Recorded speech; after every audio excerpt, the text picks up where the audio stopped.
Olá, é um grande prazer ter novamente a sua companhia para mais um episódio de Isto Não É Assim Tão Simples, um programa da Fundação Francisco Manuel dos Santos dedicado a grandes entrevistas com personalidades da economia, da política e da sociedade.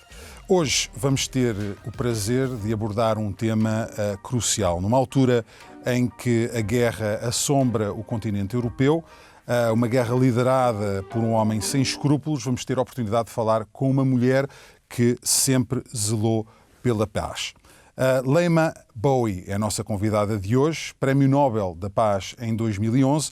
A ativista liberiana teve um papel preponderante no final da Segunda Guerra Civil da Libéria em 2003. O seu trabalho de recuperação com mulheres e crianças depois de traumas de guerra é reconhecido por todo o mundo e ela vai ter a oportunidade de falar não só sobre a proteção dos direitos humanos, bem como a proteção dos direitos da mulher aqui nesta entrevista com o nosso programa Isto Não É Assim Tão Simples. Leymah, it's an absolute pleasure, a privilege, I would even say, to have an opportunity to speak with you. In researching this interview, I was truly stunned by all the life experiences that you've had, and that has to be my first question. Is it's such a long road between escaping Liberia and a war in Liberia to winning a Nobel Peace Prize and becoming a leader in defending human rights and the rights of women around the world. Is it possible to ask you how you have been able to overcome your challenges throughout your life and not only do that, but then inspire and lead and help other people improve their lives as well? Thank you so much for having me on your show, having this interview, sitting down with you. Well, I think there's absolutely no way anyone can tell their life story or talk about being able to overcome challenges without talking about their socialization. And I think my socialization is quite unique because I grew up in a peri-urban neighborhood. We were in Monrovia, but it was a neighborhood that was basically like a slum neighborhood in the midst of a lot. And we had about maybe 13 of Liberia's 16 ethnic groups living in that neighborhood. We had Christians and Muslims living in the neighborhood. And I tell people when I look back at my life, I am a product of the generosity of humanity. That's the only way I can capture everything about my life, because growing up, people fed into our life. Our grandmother, who died at the age of 115 last year, was our primary teacher and educator, and I say she was my first feminist teacher. But one of the things that I observed about her and listened to her life was this was someone who was giving up in marriage at the age of 13, 14, had her first child when she was 15, and got beaten like maybe 2 weeks after she gave birth to that child by her husband, mercilessly. And she said she left him and left that 2-week-old baby with him and went. And her life was one of overcoming challenges. So I think growing up, those were the firm messages, or the firm message that she kept giving to us, that you have to dominate your space. So whether your space is homelessness or whether your space is hunger, like in my case, many times I was hungry, many times I was homeless, I had to find a way to dominate my space. The girl who was a refugee in Ghana refused to be just a refugee begging for handouts.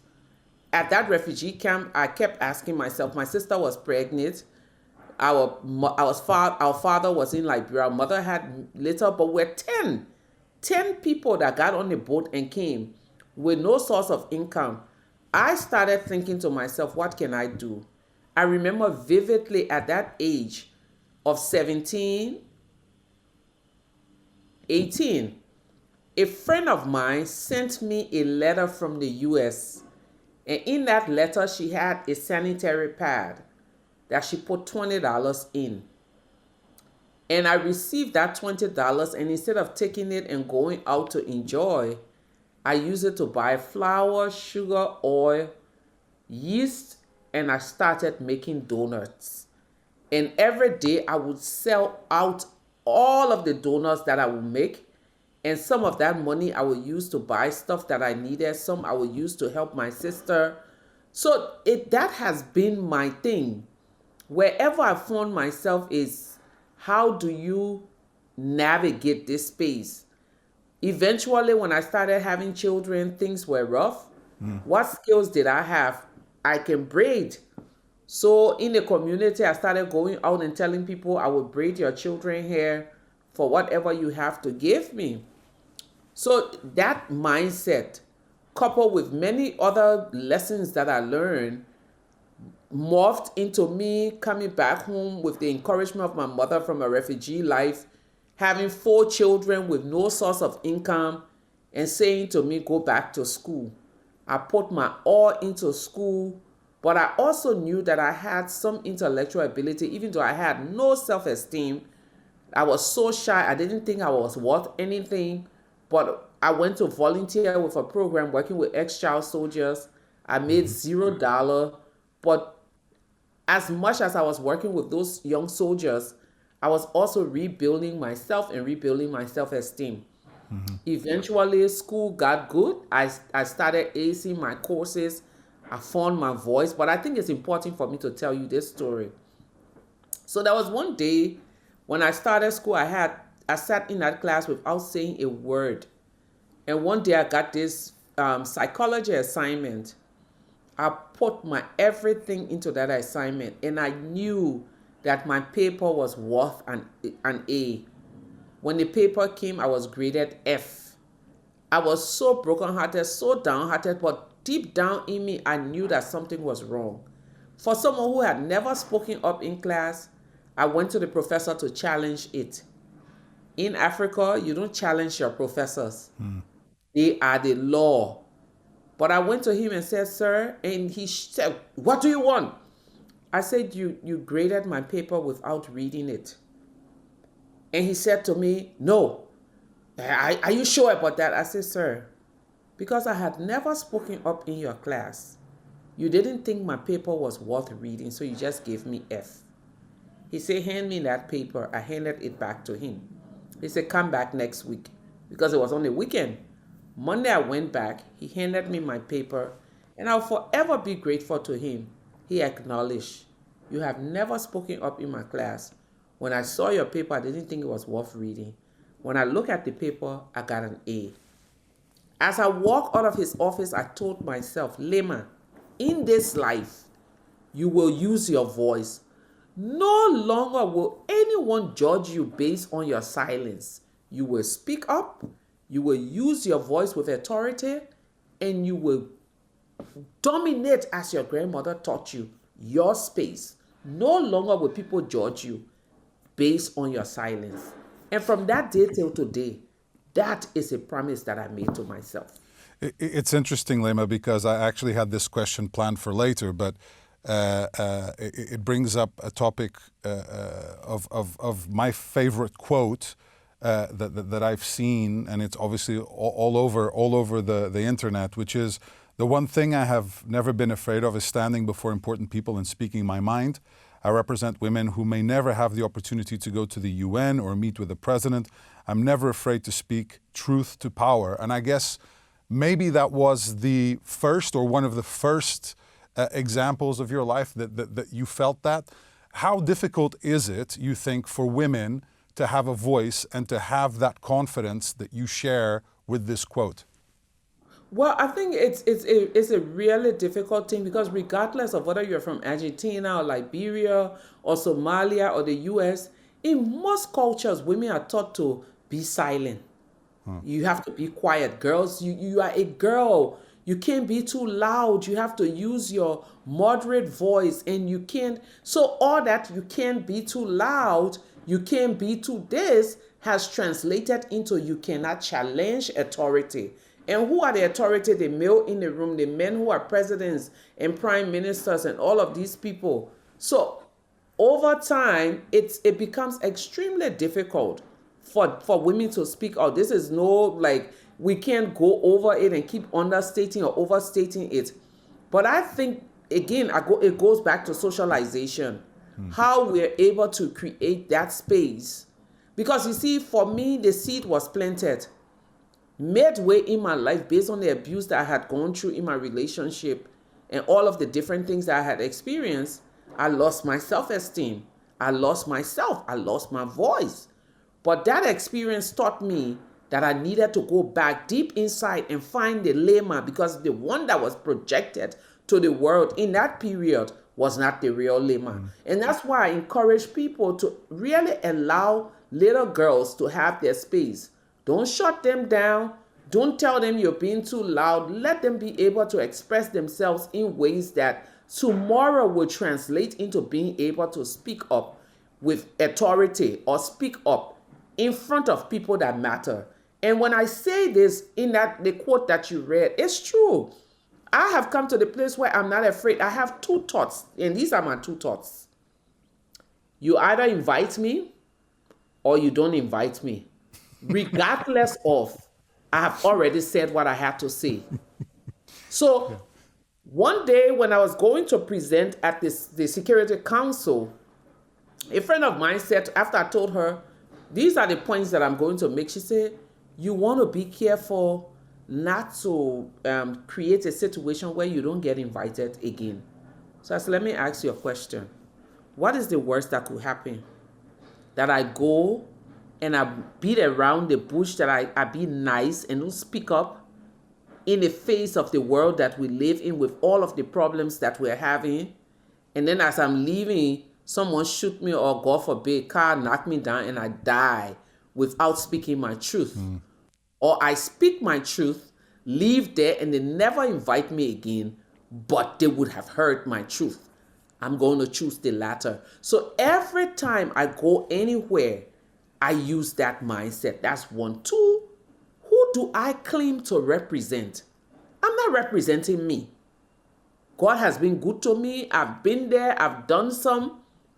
I'm representing the voices of those people that I get to meet. You see, one of the things that is interesting in my life that I find as a blessing, I'm one of the few Nobel laureates, and I say this with humility, that continues to work at the grassroots level. I'm in the village, I'm with the girls, I'm with the boys, and then I come to the national level. I still do that. Then I go to the regional level, different parts of the world at different regions, and then at the international level. My work is current, and it's current because I have the capacity to sit on the floor with a drug addict, to sit in a prostitution den with a prostitute, to go to the village and sit with a mother, to sit with women farmers, and then I'm able to listen. So whatever I'm bringing to the world is not something that I read in a textbook. It's something that I experience. It's people that I hug. It's not statistics. And so because I'm not talking about statistics, I'm talking about real people, their lives, and real things, I cannot afford to be political about it. I cannot afford to be nice. I cannot afford to not use my voice. When I won the Nobel Peace Prize, the first thing Archbishop Tutu told me was, do you know why Madiba was great? And he was referencing Mandela. And I said, no, sir. He said, because in Madiba's entire life, it was never about him. It was about the people that he represented. And I want to be at least, if not 100% of Madiba, let me be 10% or 80% representing the voices of those who may never be able to sit on your podcast. There are so many questions that were coming up in my mind while you were speaking, but I want to focus on the work that you've done. I don't want to use the word fighting because that goes against what it is, but all the work that you've done for peace. And not only the role you played in Liberia, but the help you've given to victims of war and destruction. And when you look at the world right now, and obviously we've been living through turbulent times with the war in Ukraine, and speaking as a woman especially who has spent a lot of her life working for peace, What's missing for negotiation to take the place of aggression, and how much of this aggression is down to male ego, in your opinion? Well, what is missing, this is something I've spoken about a million times. The world we live in today has taken out the most important part of humanity and have replaced it with things, policies, money, success, politics. And the most important part of humanity is people, humans. So when we're talking peace, going back to the current Ukrainian situation, yes, we're looking at bodies that are strewn all over the streets this morning. We're looking at the death and destruction. But the negotiation table is barely talking about those things. It's talking about NATO, oil, gas, oligarchs. That's what it's talking about. And until we can bring people back into the equation, we will continue to see all of the devastations that we see around us. This generation claims to be one of the most intellectually inclined. Technology is at the highest. The wealth is at its highest. Every day there's a brand new invention. But this is the one time in the history of our world that people are at their lowest, miserable. And until we can change the equation of the way we do peace, of the way we do education, of the way we do politics, you sit down and do your own analysis as you sit by yourself and think about it. Even in your own country, when people begin to talk about, oh, the economy is going bad, when they start to talk about how can we fix it, it's never about how can we fix it for the greater good of humans. It's how can we fix it tied to some political thing or something that is not as tangible as the people who are suffering from some of the political ills. People. You mentioned suffering, and obviously there are people suffering all over the world because of conflict, and throughout your lives you've seen that very, very, very closely and very personally. How is it possible to heal some of the wounds of conflict and look towards peace while people are still scarred by division and by war? And again, not only speaking about the situation in Ukraine, but others that are ongoing on the planet. What is your advice to move on from trying to heal from what is separating nations and people and tribes and cultures and making them focus on what brings them together? I think the first thing we need to do, and it goes back to your first question, is we need to begin to redefine what peace actually is. Because peace is not just the absence of war. Peace is the presence of conditions that dignifies you and I. So what conditions have we created in our individual countries to respect the rights of women? That's peace. What conditions have we created to have everyone practice their religion without feeling oppressed? That's peace. What conditions have we created that every father can wake up and say comfortably that I have at least 2 meals on the table for my children? That's peace.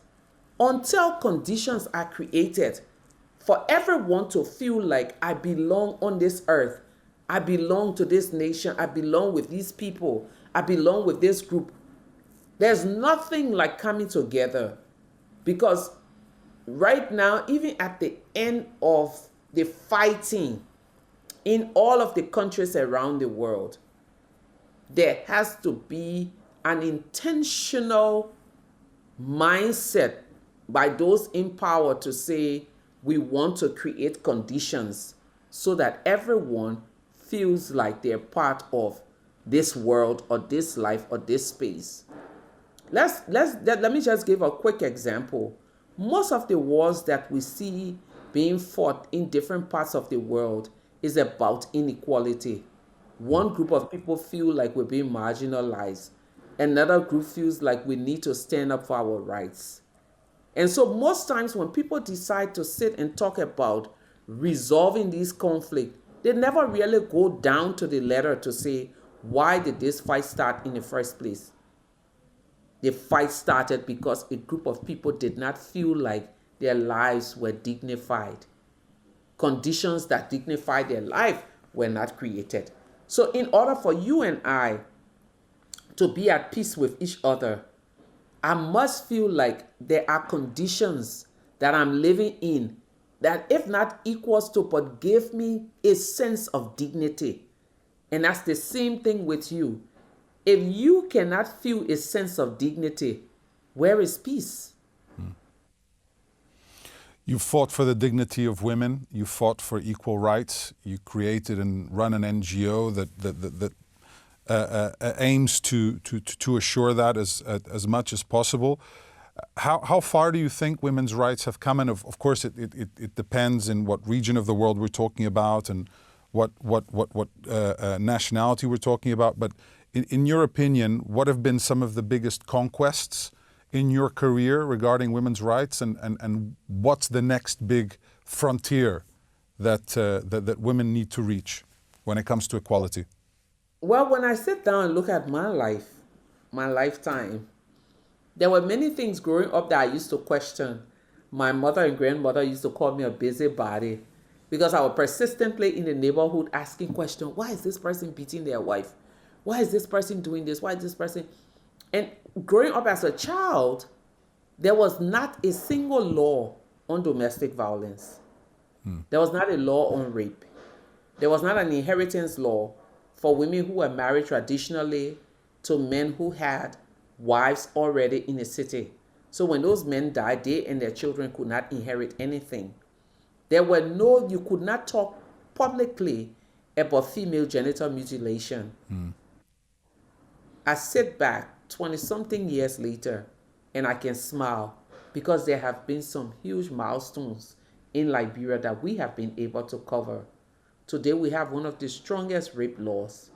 And I know that when the Female Association of Liberia, the Female Lawyers Association, drafted that law, I, along with other women, mobilized the thousands of women that descended on Parliament to ensure that it was passed. Today we have an inheritance law. Today we have the rape law, which is 12 to life if you're caught guilty of rape, and is non-bailable if you are accused.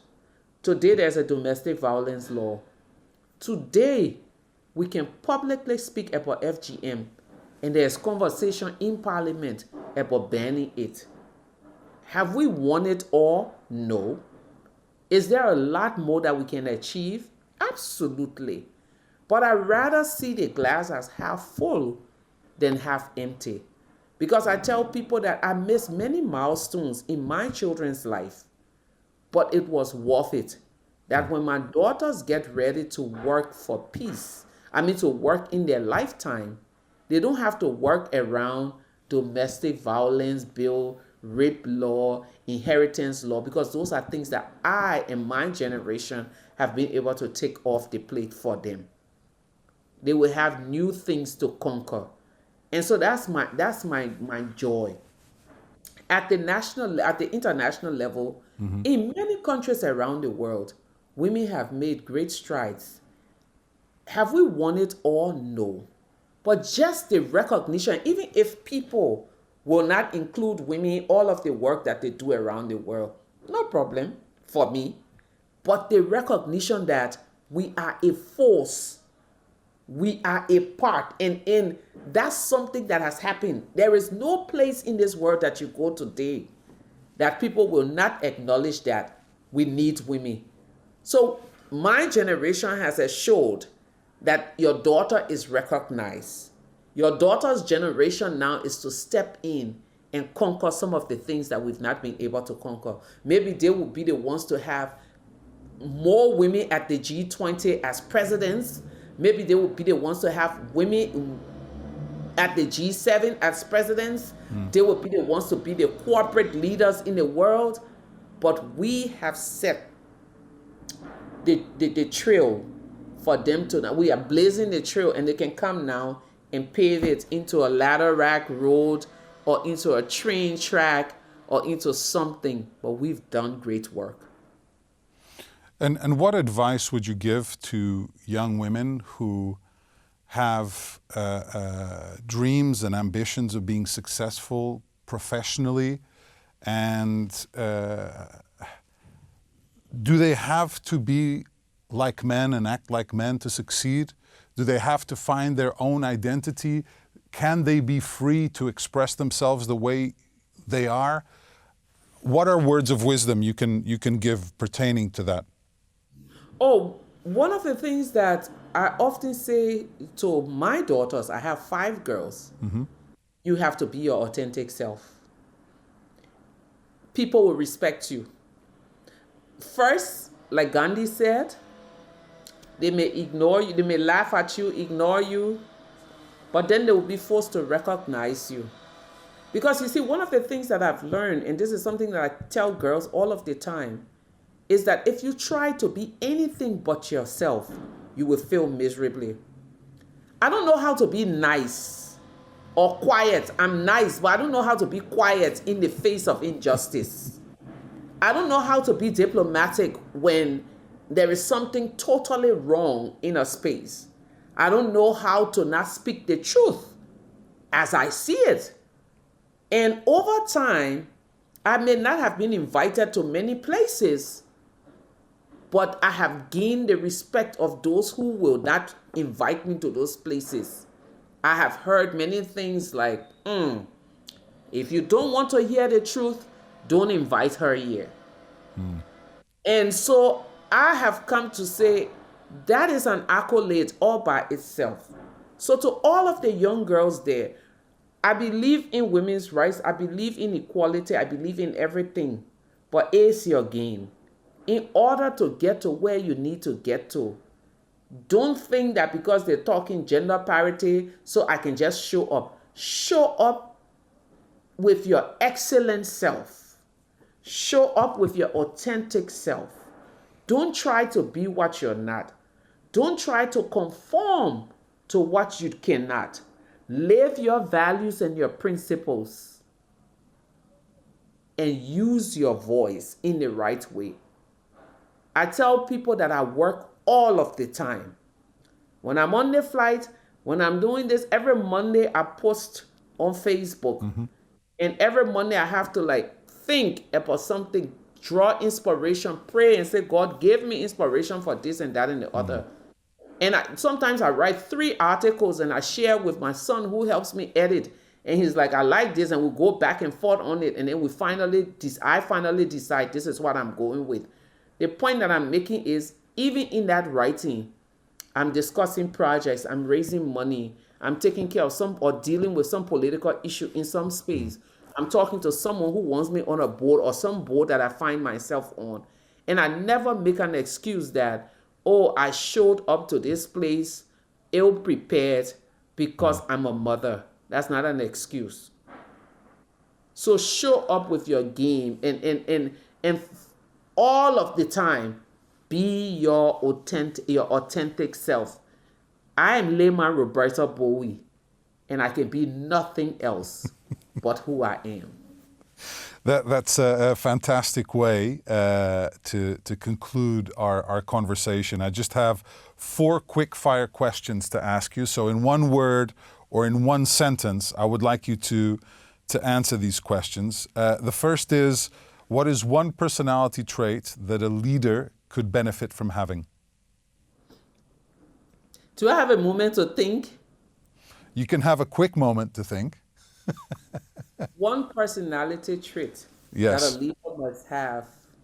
To be successful. I would say compassion. That's a great one. It was worth the moment to think. What is the biggest challenge humanity faces today, in your opinion?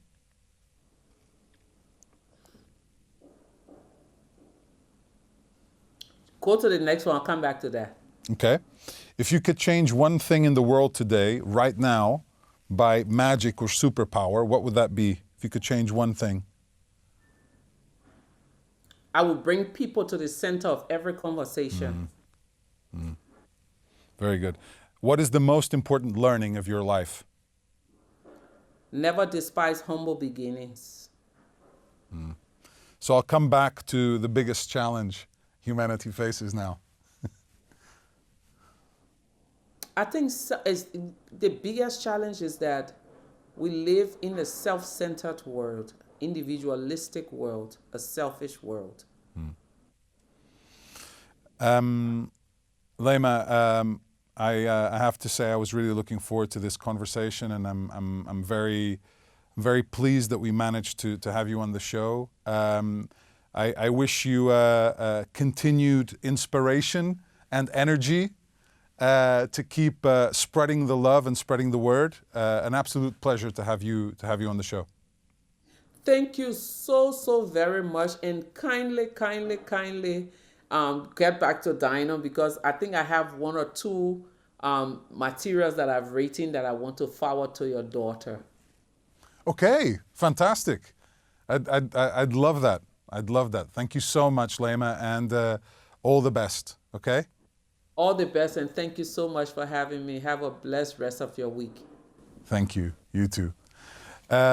Leymah Gbowee não desapontou relativamente às palavras que teve para partilhar connosco, relativamente aos desafios que enfrentou na sua vida, a forma como os conseguiu ultrapassar, o trabalho que tem desenvolvido com algumas das pessoas mais influentes do mundo a lutar pelos direitos humanos e os direitos da mulher.